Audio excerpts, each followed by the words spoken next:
Praise the Lord హల్లెలూయా! ఈ విశ్వాస గృహం ప్రోగ్రామ్‌కి మీకు స్వాగతం. ఒక స్తుతి పాటతో, ప్రార్థనతో మనం దేవుని వాక్యం ధ్యానిస్తాం.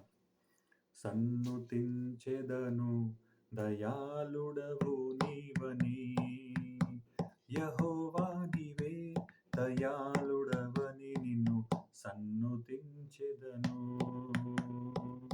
సర్వ సత్యములో నన్ను నీవు నడిపి ఆదరించిన పరిశుద్ధాత్ముడా,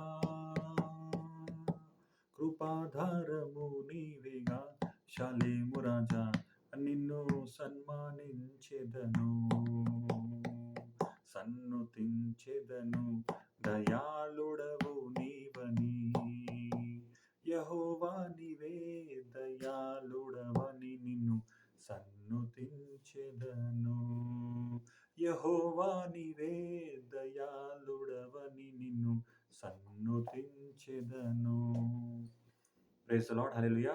సైన్యములకు అధిపతి యెహోవా, మా నిజమైన దేవా, మాకు బహుగా ప్రేమిస్తున్న మా దేవా, ఈ సమయంలో ఆరాధించడానికి, ప్రార్థించడానికి, మీ వాక్యం ధ్యానించడానికి, మీ వాక్యం బలముగా ప్రకటించడానికి మీ కృపా కటాక్షం మా మీద ఉంచినందుకు మీకు వందనాలు చెల్లిస్తున్నాం తండ్రి.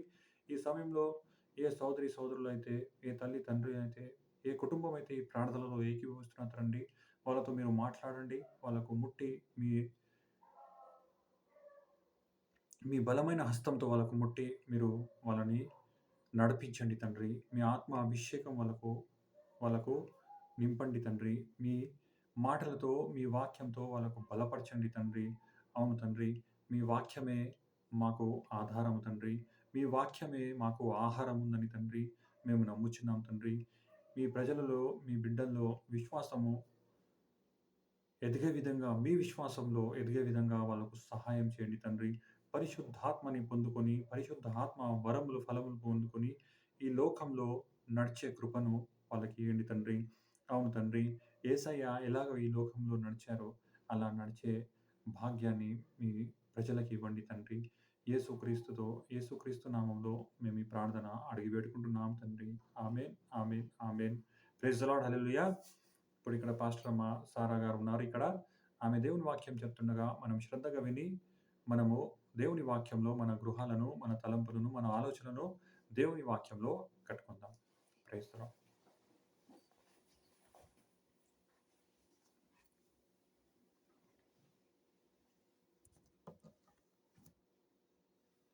Praise the Lord hallelujah! ఎలా ఉన్నారండి దేవుని కృపలో? మనమందరం చాలా సంతోషంగా ఉన్నాం, సమాధానంగా ఉన్నాం. ఎందుకంటే మన దేవుడు సజీవుడు కలిగిన దేవుడు బిడ్డలమై ఉన్నాము. ఈరోజు దేవుడు మనతో మాట్లాడే మాట ఏంటంటే, చాలా అమూల్యమైన మాట ఇది. చాలా ఆదరణకరణ మాట. ఎంతమందికి ఈ మాట కావాలి? ఎంతమందికి ఈ ఓర్పు కావాలి? శాశ్వతమైన ప్రేమతో నిన్ను నేను ప్రేమించుచున్నాను. ఈ ప్రేమ ఈ శాశ్వతమైన ప్రేమ, కొనలేని ప్రేమ. ఈ ప్రేమ గురించి మనం ప్రకటించుదాం. మనం చిన్న ప్రార్థన చేసుకొని వాక్య ధ్యానంలోకి వెళ్దాం. పరిశుద్ధుడా, ప్రేమ కలిగిన దేవ, సర్వోన్నతుడ, సర్వసంపన్నుడ, దయగల దేవ, ఏ బిడ్డలైతే ఈ ప్రోగ్రాం చూస్తున్నారో ఆ బిడ్డలను దర్శించండి యేసయ్య. విరిగి నలిగినతో హృదయంతో ఉన్నారు ప్రభువా. ఆ బిడ్డలన్నీ ఓర్పును, నీ సహనాన్ని, నీ ప్రేమను అనుగ్రహించండి ప్రభువా. అవును, ఎండిపోయిన జీవితాల్లాగా ఉన్నాం మా జీవితము. ఏ సంతోషం, సమాధానం లేదు అన్న ఆలోచనతో ఉన్నారు ప్రభువా. నీ వాక్కు పంపి బాగు చేయము తండ్రి. ఏ బిడ్డలైతే ఈ మాటలు వింటున్నారో వారి హృదయము సంతోషంతో నాట్యమాడునుగాక రాజా. అవును తండ్రి, ప్రకటించమని చెప్పావు. ప్రకటించుచుండంగా నీ బిడ్డల హృదయంలో నెమ్మది, శాంతి, సమాధానం అనుగ్రహించండి నాయన. ఎందుకంటే జీవజలపు ఊటవి నీవు తండ్రి. ఏ ఏ బిడ్డలైతే చూస్తున్నారో, వింటున్నారో, మళ్ళీ ఇది నా కొరకు నా దేవుడు మాట్లాడుతున్నారని ఎవరైతే విరిగి నలిగిన హృదయంతో పశ్చాత్తాపపడుతున్నారో వారి ఎడల బహుజాలి కలిగిన దేవానికి వందనాలు నాయన. మా అందరినీ చేతికి నీడకి అప్పగిస్తున్నాను ప్రభువా. ఇదిగో తండ్రి, సమయంలో ప్రార్థన ఆలకించినందుకు వందనాలయ. యేసునామంలో అడిగి వేడుకుంటున్నాము తండ్రి. Amen, amen. మనందరికీ తెలుసు, ప్రేమలు చాలా ప్రేమలున్నాయి. చాలా ప్రేమలున్నాయి. కానీ అన్నిటికంటే ఈ ప్రేమ బలమైన ప్రేమ అంట. ఏ ప్రేమ అది? ఇర్మియా గ్రంథం 31లో దేవుడు మనల్ని ప్రేమించే ప్రేమ అంట. శాశ్వతమైన ప్రేమతో నేను ప్రేమిస్తున్నాను. ఇన్ని రోజుల నుంచి వేరే వేరే ప్రేమలు ఎతుక్కొని మోసపోయి ఒంటరితనంగా జీవిస్తున్నావేమో అని దేవుడు మాట్లాడుతున్నాడు. అన్ని ప్రేమలో సరైనవి ఉండవు. అన్ని ప్రేమలో స్వార్థం ఉంటది. అది మీకు తెలుసో లేదో. కానీ దేవుని ప్రేమలో ప్రాణం పెట్టే ప్రేమ ఉంటది. తన సొంత కుమారుణ్ణి పంపించి మన కోసము రక్తం చిందించేంత ప్రేమించాడంట. కొన్ని ప్రేమలుంటాయి ప్రాణమే తీస్తారు. కొన్ని ప్రేమలుంటాయి అవి మనసుని గాయపరుస్తాయి. కానీ దేవుని ప్రేమ అంట కట్టుద్దంట. దేవుని ప్రేమ ఎలా ఉంటుందో మనం వాక్యదానంలోకెళ్ళి విందాము. ఎందుకు ఈ మాట దేవుడు చెప్తున్నాడంటే, ఎండిపోయిన జీవితం, ఇంకా నా జీవితం నేను చాలా ప్రార్థనలు చేశాను. చాలామందికి సహాయంగా ఉన్నాను. చాలామందిని ప్రేమించాను. చాలామందిని నేను ఆదరించాను. కానీ చివరికి నేను ఒంటరిగా మిగిలిపోయాను. ఒంటరిగానే ఏడుస్తున్నాను. ఒంటరిగానే బాధపడుతున్నాను. నా జీవితంలో ఏమీ జరగలేదు. ఒకప్పుడు నా జీవితం సంతోషమైన హృదయంతో, పొంగుతో ఆరాధించి నాట్యమాడే నా జీవితంలో ఇప్పుడు నేను ఎండిపోయిన జీవితంలాగా ఉన్నాను అని చాలా బిడ్డలకు అనుమానంతో దేవుడి దగ్గరికి రాకనే మొండితనంగా దేవుణ్ణి నిందిస్తున్నావు. నిజంగా నువ్వు దేవుణ్ణి ప్రేమిస్తే ఆయన నిన్ను విడవడు, ఎడబాయడు. ఏ హృదయము ఆయనకు హృదయం అనే తలుపుల దగ్గర వస్త్రములు కాదు కానీ నీ హృదయమును చింపుకొని అంటున్నాడు. పశ్చాత్తాపంతో నువ్వు తండ్రి దగ్గరికి వస్తే ఏనాడు ఆయన వదిలే దేవుడు కాదు. ఎందుకు వదలడంటే నువ్వు ఆయన బిడ్డవు, ఆయన సొత్తువు. ఒక ప్రణాళికతో నన్ను కని ఉన్నాడు ఆయన. ఆయన ఆత్మ అంతా జనముల మీద అల్లాడుచున్నదంట. ఆయన కన్నులంతా ప్రతి స్థలంలో ఉన్నాయంట. మరి అలాంటి దేవుడు వదులుతాడా? నీ హృదయ రహస్యాలు, నీ హృదయంలో ఏమేమి ఉన్నాయో, నీ తలంపులో ఏమున్నాయో అవన్నీ చూసే దేవుడు ఒక్కరే. కొన్ని మాత్రమే మన స్నేహితులకు తెలుసు, మన తల్లిదండ్రులకు తెలుసు, మనతో ఉన్నవారికి తెలుసు. కానీ లోపలకి ఉన్న ఆ వేరు, ఆ చేదును మొత్తం తీసి తీపిగా మారుస్తాడంటున్నాడు. ఈరోజు ఆయనతో సన్నిధికి రమ్మని దేవుడు పిలుస్తున్నాడు. చాలామంది అలిగి ఉన్నారు దేవుడి మీద. ఒక మాట చెప్తున్నాడు, ఇర్మియా గ్రంథం 31వ వచనం. దేవుడు మాట్లాడే మాట. చాలా కాలం క్రిందట యెహోవా నాకు ప్రత్యక్షమై ఇట్లా నేను శాశ్వతమైన ప్రేమతో నేను నిన్ను ప్రేమించుచున్నాను గనుక విడువక నీ ఎడల కృప చూపుచున్నాను. ఇజ్రాయేలు కన్యక, నీవు కట్టబడినట్టు నేనిక మీదట నిన్ను కట్టింతును. నీవు మరలా తంబురపు వాయింతువు, సంబ్రాణి పడువారి నాట్యములో కలిసెదవు. నీవు షమ్రోను కొండల మీద ద్రాక్షవల్లులను మరలా నాటెదవు. నాటువారు వాటి ఫలమును అనుభవించెదరు. చూడండి, ఇక్కడ మరలా మరలా మరలా మరలా జీవిస్తావు, మరలా నువ్వు సంతోషంగా ఉంటావు, మరలా మరలా అని దేవుడు పిలుస్తున్నాడు. ఆ మరలా నువ్వు సంతోషంగా ఉండాలి. మరలా నీ పాతది గతించను, సమస్తం కొత్తదాయనని దేవుడు చదివిస్తున్నాడు. పాత జీవితాన్ని తలుచుకొని, పాత పాపాన్ని తలుచుకొని, నా పరిస్థితి ఇలా ఉంది కదా, నేను దేవుడి స్థితిలో నేను దిగజారిపోయాను కదా అని మనం అనుకోవచ్చు. మనం చేసిన తప్పులకు, మనం చేసిన పొరపాట్లకు, ఇంకా దానికి అసలు మనం చేసే తప్పులకైతే, మనం చేసే పాపములకైతే మరణమైనా ఉంటుంది, మరణం ఉంటుంది. అంత భయంకరమైన క్రియలు కూడా మనం చేసి ఉంటాము. కానీ ఆ మరణాన్ని, ఆ శాపాన్ని కొట్టివేసి మనకు నూతనమైన జీవితం దేవుడిచ్చాడంట. మరలా నీ దగ్గరికి నేను వస్తాను. తప్పిపోయిన కుమారుణ్ణి ఎలాగైతే హత్తుకుంటానో అలా నిన్ను హత్తుకోవాలని ఆశపడుతున్నాను. 99 గొర్రెలు ఉన్నాయి, కానీ నేను నీ కొరకే, ఒక్క గొర్రె కొరకే నేను వచ్చాను. జీవం ఇవ్వడానికి వచ్చాను. నీలో జీవం లేదు. తింటున్నావు, తాగుతున్నావు, తిరుగుతున్నావు, అందరితో మాట్లాడుతున్నావు. కానీ జీవము లేదు. జీవం లేని వృక్షంలాగా, ఫలం లేని పంటలాగా ఉన్నావు. అన్నీ ఎండిపోయినాయి. అందరికీ చెప్పుకుంటున్నావు. నేను ఒకప్పుడు చాలా బాగుండేవాడిని. నా పరిస్థితి ఇలా దిగజారిపోయిందని. నీ పరిస్థితి ఇప్పటికి ఏమీ దిగజారలేదు. ఏమీ కాలేదు. ఒక్కసారి నీతిమంతుడంట 7 పారులు పడినా తిరిగి లేస్తాడంట. మన దేవుడు కట్టే దేవుడు. మన దేవుడు జీవం కలిగిన దేవుడు. ఆయన మనల్ని నెట్టివేయడు.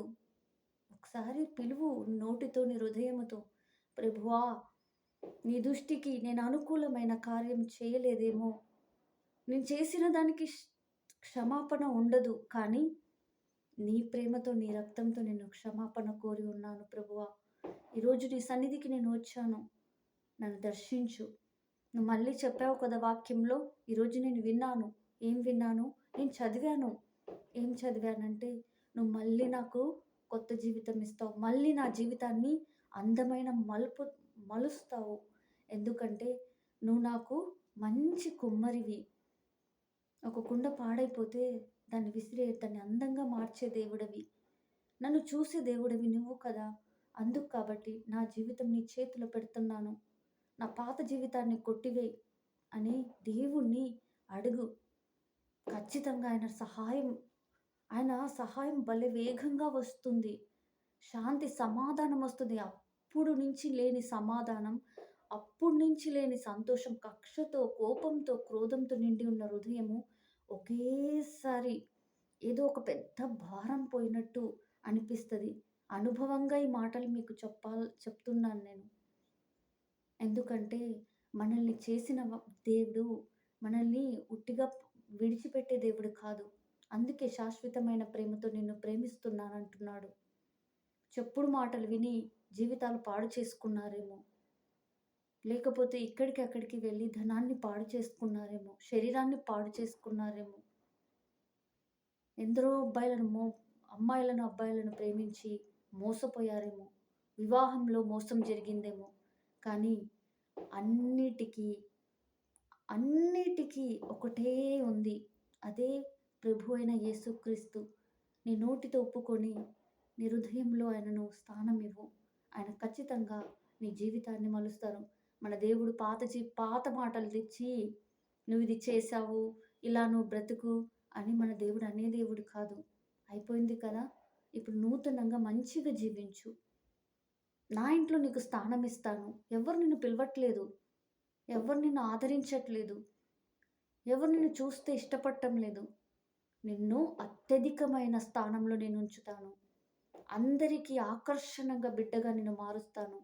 ఒక వెలుగుగా ఇప్పుడు వరకు చీకటి జీవితం జీవించావు, ఒక వెలుగుగా నేను నిన్ను చేస్తానంటున్నాడు దేవుడు. ఎందుకంటే జీవితము ఆయన చేశాడు కాబట్టి, ఆయన చేతిలో మన జీవితం పెడితే అంట, మళ్ళీ ఏ సంఘంలో నువ్వు విడగొట్టిబడి ఉన్నావో అదే సంఘంలో తలగా ఉంచుతాడంట. ఏ జనుల దగ్గర నువ్వు అవమానం పొందావో ఆ జనుల దగ్గర దీవెనగా ఉంచుతారంట. ఇలాంటి వీళ్ళకు పేరే లేదు, వీళ్ళు శపించబడినట్టున్నారు, వీళ్ళు ఇంకెప్పుడు బ్లెస్ అవుతారు అని చాలామంది అనొచ్చు. బ్లెస్సింగ్ అంటే మనుషులు చూసే బ్లెస్సింగ్ కోరొద్దు. అది ఎప్పుడైనా ఉంటుంది, పోతుంది. దేవుడు ఒక దీవెన పెట్టాడు. అందరికీ ప్రయోజనకరమైన బిడ్డగా నేను చేయాలని ఆలోచిస్తున్నాడు దేవుడు. చాలా ప్రయోజనాలు నీ ఎడలో పెట్టి ఉన్నాడు.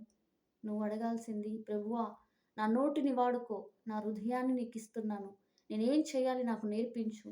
ఈరోజు నుంచి నా ఆలోచనలు, నా తలంపులతో నేను బ్రతికాను, కానీ ఇప్పుడు అట్లా కాదు. నువ్వు చెప్పావు శాశ్వతమైన ప్రేమతో నన్ను ప్రేమిస్తున్నావని. నేను నమ్ముచున్నాను. ఎందుకంటే నువ్వు నా కోసం రక్తం కాచావు కాబట్టి. నాకు ఏదైనా ఇస్తావు నువ్వు. నన్ను ఆకలితో పోనిచ్చే దేవుడివి కాదు.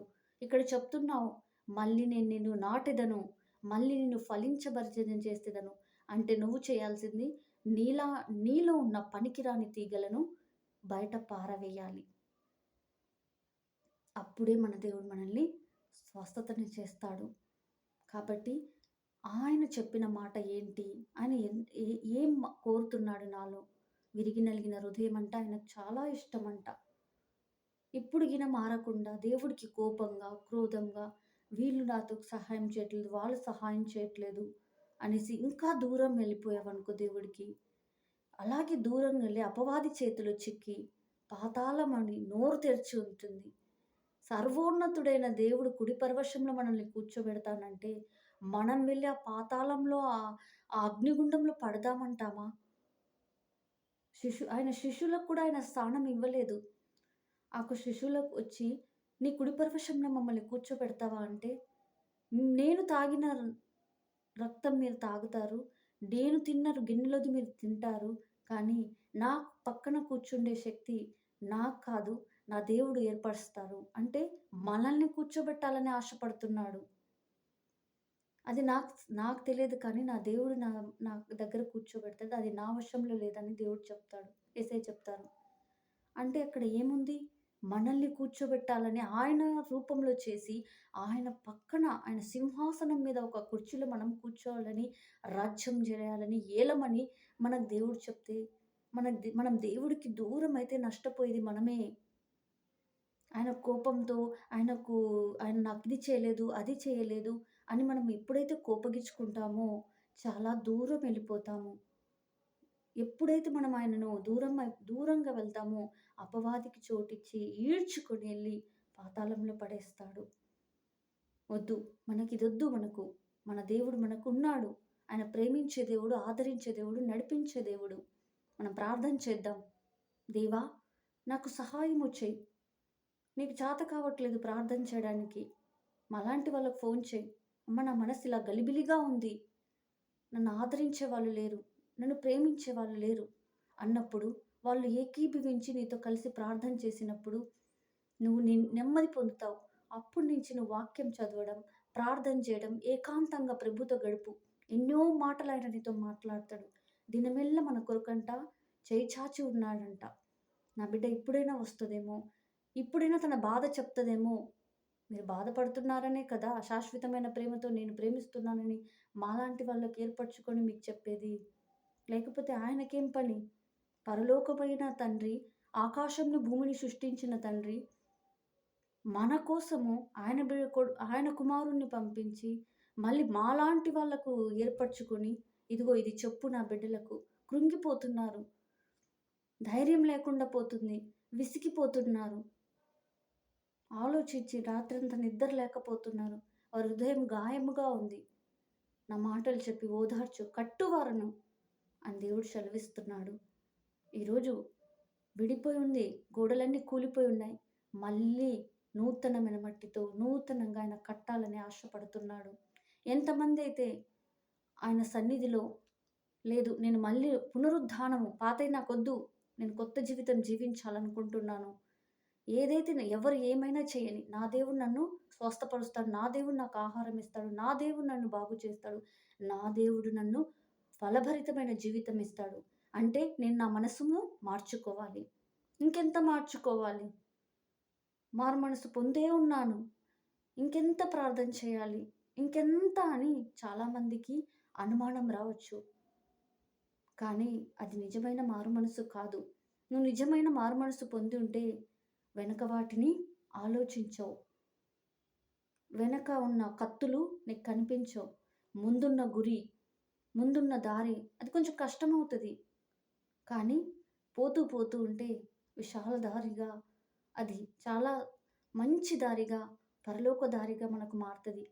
మన జీవితాన్ని కూడా చాలా సంతోషాన్ని ఇస్తది. కొద్దిసేపు సంతోషం వెతకొద్దు. శాశ్వతమైన సంతోషం, శాశ్వతమైన ప్రేమ ఎప్పుడైతే దేవుడు నీతో స్నేహం చేస్తావో ఆయన లాంటి మనసొస్తది. ఆయన లాంటి మాటలొస్తాయి. ఆయనతో ఇంకా గడపాలనిపిస్తది. ఎప్పుడైతే ఆయనకు దూరం అయితామో చెప్పలేని బూతులు మన నోటికొస్తాయి. వాళ్ళని చంపేయాలని అన్న ఆలోచన వస్తది. శపించడం వస్తది. వాళ్ళు లేకుండా పోతే సరిపోతది నా జీవితంలో అని వస్తది. చూసారండి? దేవుడికి స్నేహం, దుష్టుడి స్నేహం ఎలా ఉంటుందో? నన్ను ప్రేమించకుండా ఇంకొకరిని ప్రేమిస్తున్నారు. వీళ్ళని చంపేద్దాం. వీళ్ళ ముఖం మీద ఏమైనా వేద్దాము. అబ్బాయిలు, అమ్మాయిలు. ఇంత కక్షగా ఇలాంటి కక్ష ఎందుకొస్తదంటే, దేవుడికి మనం ఎప్పుడైతే దూరం అయితాడో సైతాన్ పట్టుకుంటాడు మనల్ని. జాగ్రత్త. ఎప్పుడైతే నీలో ఈ గలిబిలి ఆత్మ దూరింది, నిన్ను ఇబ్బంది పెడుతుందంటే, నువ్వు వాడి చేతిలో చిక్కి ఉన్నావు. వెంటనే వచ్చి పరిగెత్తుకొని వచ్చి దేవుడి సన్నిధిలో మోకరిల్లి ప్రార్థించేయి. దేవా! నాకు ఈ గలిబిలి ఆత్మ ఇంకొకరిని చంపాలి, ఇంకొకరిని ఏదో ఒకటి చెయ్యాలి. నన్ను నేనే గాయపరుచుకోవాలి. నన్ను నేనే శపించుకోవాలి. నా మీద నాకే అసహ్యం వేస్తుంది. నా మీద నాకే కోపమొస్తుంది. నిన్ను కూడా దూషిస్తున్నాను అని ఎప్పుడైతే మోకరిల్లి ప్రార్థన చేస్తాడో దేవుడు వాక్యంతో మాట్లాడతాడు. సరిచేస్తాడు. ఇది కరెక్ట్ కాదు. ఇది కరెక్టు. ఇలా చెయ్యి. ఇలా చేయని నూతనమైన మార్గం చూపిస్తాడు. జ్ఞానాన్ని ఇస్తాడు. అలా ఎప్పుడైతే నీ మనసు అంటుందో తొందరగా వచ్చి దేవుడి సన్నిధిలో ప్రార్థన చేసి వదిలేయి. ఆయనకు అప్పగించది. ఎప్పుడైతే అప్పగించకుండా నీ హృదయంలోనే పెట్టుకుంటావో నీ శరీరం పాడైపోతది. నువ్వు పాడైపోతావు. చెడ్డ స్నేహితులు నీ జీవితంలోకొస్తారు. ఇంకా నిన్ను రెచ్చగొట్టే వాళ్ళొస్తారు. ఇంకా నిన్ను దేవుడికి దూరం చేసే వాళ్ళొస్తారు. మెల్లిమెల్లిగా దేవుడికి దూరమై లోకానుసారమైన జీవితం జీవించి ఒక అన్యుడిలాగా దేవుడు లేనట్టు దేవుడికి చాలా దూరం అయిపోయి చివరికి ఆ దుర్వాసన కొట్టే జీవితంలోకి వెళ్ళిపోతాము. కాబట్టి కొద్దిగున్నప్పుడే దేవుడి దగ్గరికి రా. దాన్ని విడిచిపెట్టు. నూతనమైన వస్త్రము, నూతనమైన జీవితం ఇవ్వాలని దేవుడు ఆశ కలిగి ఉన్నాడు. ఎందుకంటే ఆయన ప్రేమలో మోసం లేదు. ఆయన ప్రేమ పవిత్రమైనది, పరిశుద్ధమైనది. కాబట్టి ఈరోజు విన్నాము కదా మనము. శాశ్వతమైన ప్రేమతో ఆయన నన్ను ప్రేమిస్తున్నాడు. మనల్ని ఆదరిస్తాడు, బలపరుస్తాడు. మళ్ళీ ఏదైతే మనం కోల్పోయామో వాటికంటే అత్యధికముగా పొందుతాము. ఆయనతో స్నేహం చేస్తే ఎవరు కృంగిపోవద్దు, బాధపడవద్దు. ధైర్యం తెచ్చుకొని ముందుకు నడవండి. వెనకున్న వాటిని మర్చి ముందున్న వాటిని చూడండి అని దేవుడు సెలవిస్తున్నాడు.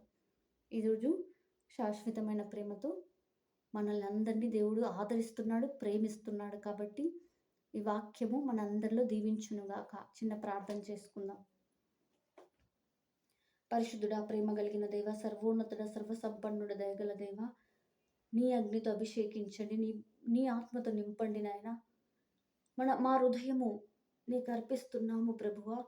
అవును తండ్రి, ఏ బిడ్డలైతే చూస్తున్నారో వారి హృదయం అలకాంగా చేయండి ప్రభువా. భారమైన ఆత్మతో మోసుకెళ్తున్నారు ప్రభువా. ఆ భారమైన ఆత్మ కాల్చివేసి నూతనమైన ఆత్మను మా అందరికీ దయచేయండి ప్రభువా. నీ చిత్తం సంపూర్తిగా చేసే బిడ్డలుగా మమ్మల్ని మార్చండి నాయన. నీ రక్తంతో మమ్మల్ని కొడగండి ప్రభువా. నువ్వు మమ్మల్ని వెలపెట్టి కొని ఉన్నావు ప్రభువా. ఇదిగో తండ్రి, ఏదైనా నీకు ఆయాసకరమైన కార్యాలు చేసి ఉంటే క్షమించండి యేసయ్యా. నీ పరిశుద్ధాత్మను దుఃఖపరచుంటే క్షమించండి రాజా. మా చేతులను బలపరచండి. ఫలించే జీవితాన్ని మాకు ఇవ్వండి నాయన. ఇదిగో తండ్రి, సమయంలో మరి ప్రార్థన ఆలకించినందుకు వందనాలయ. యేసునామములో అడిగి వేడుకుంటున్నాము తండ్రి. ఆమేన్. పరలోకముందున్న మా యొక్క తండ్రి, మీ నామం పరిశుద్ధపరచబడునుగాక. మీ రాజ్యం వచ్చునుగాక. పరలోకంలో మీ చిత్తం నెరవేరినట్టు భూమి యందు మా యందు నెరవేరునుగాక. మనదిన ఆహారం మాకు దయచేయండి. మారణస్తులను మేము క్షమించినట్టు మా రుణములు మీరు క్షమించండి. మాకు శోధనలోకి తేక దుష్టు నుంచి తప్పించండి. ఎందుకనగా రాజ్యం, మహిమ, బలము సమస్తం నీదే ఉంది మా తండ్రి. ఈ సమయంలో ప్రార్థనలన్నిటికీ జవాబిచ్చినందుకు వందనాలయ. యేసునామములో అడిగి వేడుకుంటున్నాము తండ్రి. Amen, amen, amen. Praise the Lord. God bless you.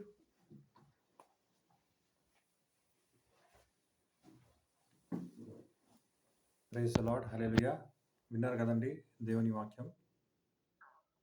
ఈ లోకంలో చాలామంది దేవుని నమ్మిన బిడ్డలు, క్రైస్తవులు, అది వయసులో ఉన్నవాళ్ళు కావచ్చు, యవనస్తులు కావచ్చు, చాలామంది వాళ్ళ జీవితాలను సాతాను చేతుల్లో అప్పగించుకుంటున్నారు. ఎందుకంటే దేవుని వాక్యం తెలియకుండా పరిశుద్ధాత్మ వాళ్ళ జీవితంలో కార్యము చేయాలన్నా వాళ్ళకు పరిశుద్ధాత్మ దేవుని స్వరం విన్నా గాని వాళ్ళ హృదయంను వాళ్ళే తెలిసి తెలుసో తెలియకో మోసపరుచుకుంటున్నారు. మనకు యేసయ్య పరలోక ప్రార్థన ఎలా చేయాలి నేర్పించి ఉన్నాడు. దాంట్లో చివరిగా దుష్టుల నుంచి మనకు దూరపరచమని చెప్పి ఉన్నాడు. మనం ప్రార్థన చేయాలి. మన జీవితంలో ఎవరైనా సాతాను సంబంధులుంటే, మన జీవితాల నుంచి, మన కుటుంబాల నుంచి ప్రభువా వీళ్ళని తీసివేయి. ఈ వ్యక్తి నా జీవితంలో నీ చిత్తంలో లేకుంటే వాళ్ళకు తీసివేయని ప్రార్థన చేయాలి.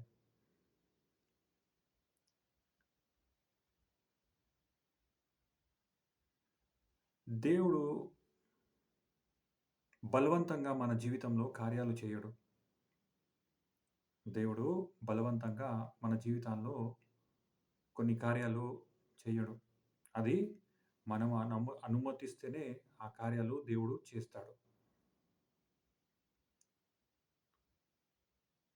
అందుకోసము మనం జీవితంలో ఎలా నడవాలో, ఏ దారిలో నడవాలో, ఎలా ప్రార్థన చేయాలో మనకు దేవుడు స్పష్టంగా పరిశుద్ధ గ్రంథంలో రాసి ఉంచాడు. అపవాది క్రియలు వాళ్ళ పన్నాగం ఏందో మనకు తెలిసి ఉండాలి అని బైబిల్ చెప్తుంది. We should not be unaware about the devices of Satan అని బైబిల్‌లో చెప్పి ఉన్నాడు దేవుడు. అందుకోసము మనము ప్రార్థనలో మనము దేవునికి సమయం ఇస్తే దేవుడు మనకు ప్రార్థన నేర్పిస్తాడు. ఎలాంటి ప్రార్థన ఎవరి కోసం చేయాలి దేవుడు మనకు నేర్పిస్తాడు. అందుకోసము ఈ విలువైన జీవితము చాలా జాగ్రత్తగా కాపాడుకునే బాధ్యత మనకుంది. దేవుడు ఆ బాధ్యత అందరికీ ఇచ్చి ఉన్నాడు. అందరికీ ఈ విలువైన జీవితం ఎలా మనము ఈ లోకంలో గడిచామో, ఎలా మనం జీవించామో లెక్క దేవునికి ఇయ్యాల్సి ఉంది.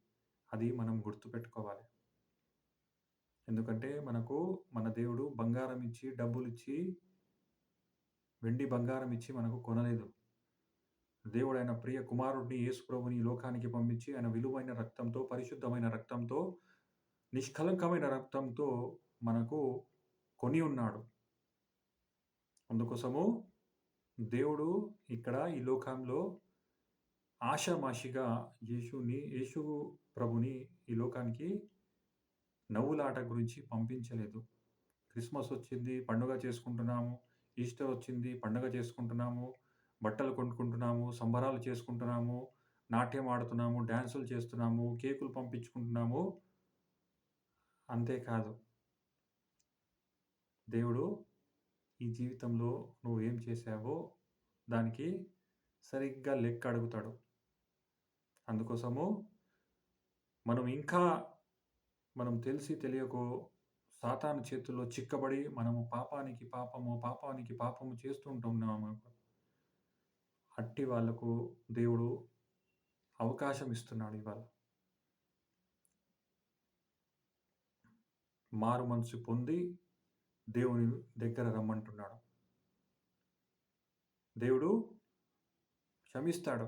మారు మనసు పొంది మన పాపాలు ఒప్పుకుంటే దేవుడు క్షమిస్తాడు. కానీ మనమే మన హృదయాన్ని కఠినం చేసుకొని మనము నరక ద్వారంలో ప్రవేశిస్తున్నాం. చాలామంది వాళ్ళ డబ్బు గర్వం. చాలామందికి వాళ్ళకు ఆస్తి అంతస్తులున్నదని గర్వం. చాలామందికి వాళ్ళకి ఏమేమో ఉన్నాయని వాళ్ళకు తెలివితేటలు చాలా ఎక్కువ ఉందని వాళ్ళకు గర్వం. కానీ అదంతా చెత్తగా భావిస్తున్నాడు.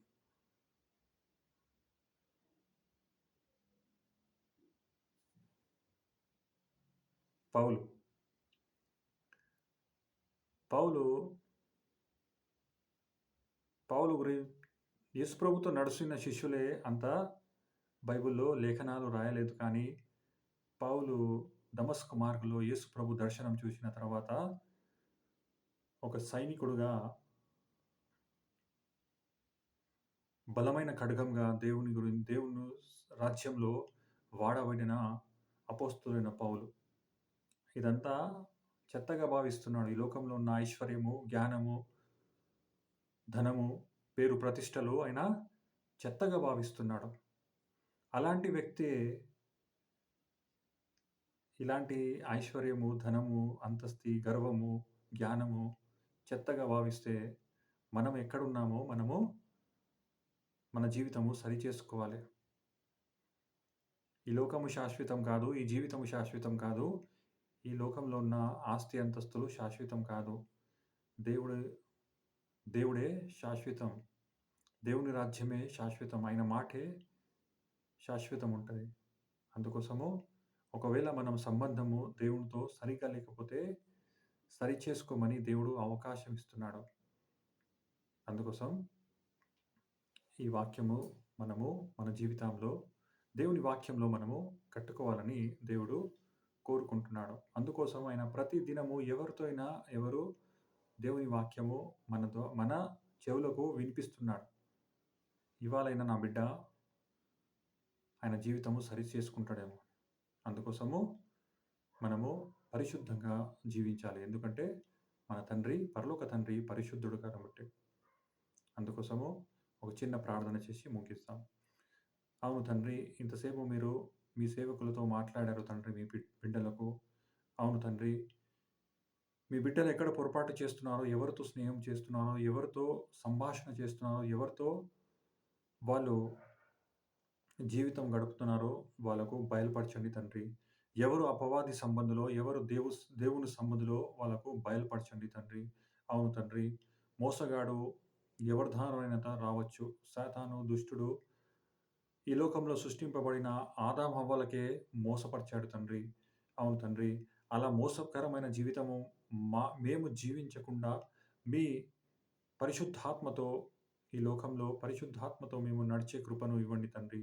అవును తండ్రి, మీరు మాకు ఈ లోకంలో పిరికి ఆత్మ ఇయ్యలేదు కానీ తండ్రి, మీ బలమైన ఆత్మ మాకు ఇచ్చి ఉన్నారు తండ్రి. అట్టి ఆత్మ పొందుకునే భాగ్యం మాకిచ్చినందుకు మీకు వందనాలు చెల్లిస్తాం తండ్రి. మీ బిడ్డలకు మీ పరిశుద్ధాత్మతో మీకు వాళ్ళకు నడిపించి మీ రాజ్య కొరకు నిజమైన వారసులుగా, పనివారుగా, సేవకులుగా, ఆయుధంగా వాళ్ళకు మార్చండి తండ్రి. అవును తండ్రి, కోత ఎక్కువగా ఉంది, పనివారు తక్కువగా ఉన్నారని మీరు చెప్పి ఉన్నారు తండ్రి. అవును తండ్రి, వాళ్ళకు మీ రాజ్యము కోసం పరిగెత్తే విధంగా ఆ దాహం వాళ్ళకి ఇవ్వండి తండ్రి. అవును తండ్రి, మీ రాజ్యం కొరకు పరిగెత్తే విధంగా వాళ్ళకు అభిషేకించండి. మీ రాజ్యం కొరకు నిజమైన వారసులుగా లేవనెత్తండి తండ్రి. వాళ్ళకు నిండుగా దీవించి మీరే మహిమ, ఘనత, ఆరాధన యుగయుగములు పొందుకోమని యేసుక్రీస్తు అనే పరిశుద్ధమైన, ఘనమైన, బలమైన, అత్యున్నతమైన, పవిత్రమైన నామములో అడిగిపెట్టుకుంటున్నాం తండ్రి. ఆమేన్, ఆమేన్, ఆమేన్. మన తండ్రి అయిన దేవుడు, మన ప్రభు అయిన యేసుక్రీస్తు నుండియును మనకు కృపయు, సమాధానము సమృద్ధిగా కలుగును గాక. ఆమేన్. ఇది మొదలుకొని నేను మిమ్మల్ని ఆశీర్వదిస్తాను. Haggai 2:19. Amen, amen, amen. Praise the Lord. Hallelujah.